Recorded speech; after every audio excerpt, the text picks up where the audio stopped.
Monsieur Legendre, comme scientifique, quel est votre message pour les politiciens? Oui, bien sûr. Enfin, mes recommandations ne sont pas des recommandations personnelles, mais il y a donc un groupe de scientifiques qui, au niveau international, étudie le changement climatique et qui publie régulièrement, tous les 5 ans, je crois, donc un rapport très important sur l'état donc du changement climatique. Et le dernier rapport a été publié en 2007. En fait, il y a 3 tomes différents. Un tome sur l'aspect de la physique, la chimie de l'océan, un autre aspect sur l'adaptation et un autre aspect sur la prévention. Et je pense que les messages sont là. Premier tome, si l'on veut, de l'étude scientifique qui a été publiée, c'est essayer de comprendre ce qui se passe actuellement pour prédire ce qui va se passer dans 10 ans, dans 20 ans, dans 30 ans, dans 50 ans. Donc, si on étudie ce qui se passe actuellement, ce qui s'est passé antérieurement, c'est pour pouvoir se prédire. Donc, premier aspect, études scientifiques pour prédire. Et ça ne peut être fait qu'avec l'aide des États. Ça coûte cher, mais il faut le faire. Deuxième aspect, qui était le deuxième tome de ce grand rapport qui a été publié cette année, l'adaptation. Donc, à savoir qu'il y a des changements qui sont en cours dans l'océan et qui ne peuvent plus être arrêtés. C'est trop tard. C'est-à-dire qu'on a déjà mis beaucoup de chaleur dans l'océan, on a déjà mis beaucoup de gaz carbonique dans l'océan, et donc il y a des changements qui, à cause de cela, vont se produire quoi qu'on fasse. Donc, il faut se préparer. Donc, il faut, par exemple, dans certains pays, on sait que l'augmentation du niveau de la mer, qui ne sera pas énorme, bon, on prévoit peut-être 50 cm, quelque chose de cet ordre, au cours du prochain siècle, eh bien, dans certains pays, c'est beaucoup. Dans certains pays, c'est pas beaucoup. Peut-être qu'en Espagne, c'est pas très important, mais aux Pays-Bas, 50 cm, c'est le pays qui disparaît. Donc, il faut s'adapter. Donc, dans beaucoup de pays, il faudra s'adapter. Et ça n'est que pour l'aspect de la mer. Il y a des changements dans les précipitations. Il faudra adapter l'agriculture à ce nouveau régime climatique. Donc, deuxième aspect, adaptation. Et là, les politiciens ont un très grand rôle à jouer, mais la population a un très grand rôle à jouer là-dedans parce qu'il faut que ça se fasse en accord avec la population. Donc, premier aspect, études scientifiques. Deuxième aspect, adaptation.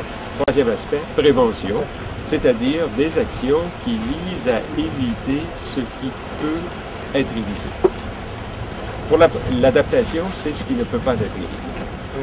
Mais beaucoup de changements peuvent être évités à condition de réduire les émissions de gaz carbonique en utilisant, par exemple, de nouvelles sources d'énergie, en modifiant notre façon de vivre, non seulement sur le plan individuel. On peut dire, oui, il faut utiliser moins la voiture, je veux bien, mais il faut surtout peut-être concevoir une société dans laquelle on se déplacera moins, dans laquelle on aura son travail très près de son lieu d'habitation, ou du moins on pourra peut-être travailler de chez soi, bon, etc. Donc ce sont des changements extrêmement importants au niveau des sociétés qu'il faut faire pour réduire notre impact sur le milieu dans lequel nous vivons. Et donc, il y a là un travail extrêmement grand à faire entre donc les politiciens, la société, les associations, etc. Parce qu'il faut trouver de nouveaux modes de vie, non seulement au niveau individuel, mais au niveau de l'ensemble de la société. Quelle est finalement votre réponse aux entrepreneurs, aux secteurs économiques qui disent que les changements climatiques, ce sont des conneries des écologistes?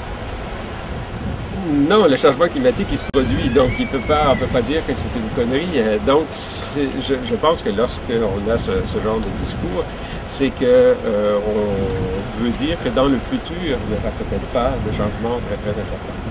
Là, c'est à voir, mais on a des études très sérieuses, je pense, qui nous amènent à penser qu'il y aura des changements très importants qui vont se poursuivre.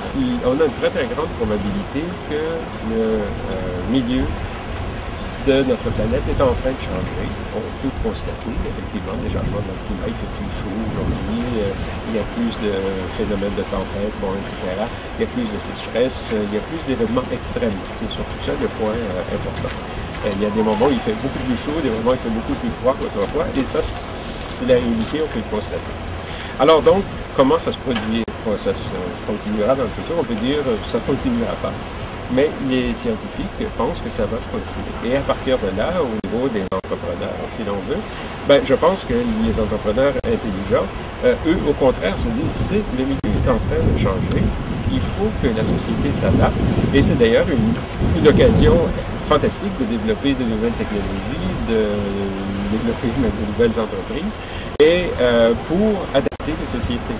Et en fait, les pays, les régions, les villes où on aura effectivement des entreprises qui créeront ces nouvelles technologies, donc ces nouvelles sociétés, en fait, je pense qu'ils font beaucoup d'argent.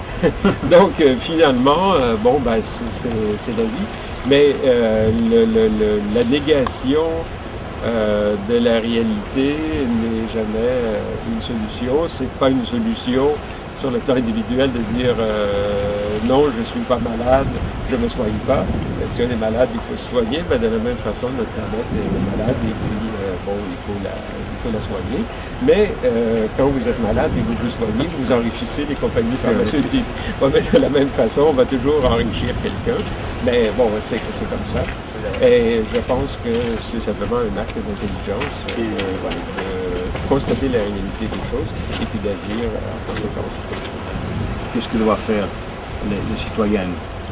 Oui, c'est ça. Les citoyens ont deux niveaux d'action. Il y a un niveau strictement individuel. De même façon que pour la pollution, on se dit qu'il ne faut pas créer trop de déchets, etc. Alors ça, oui.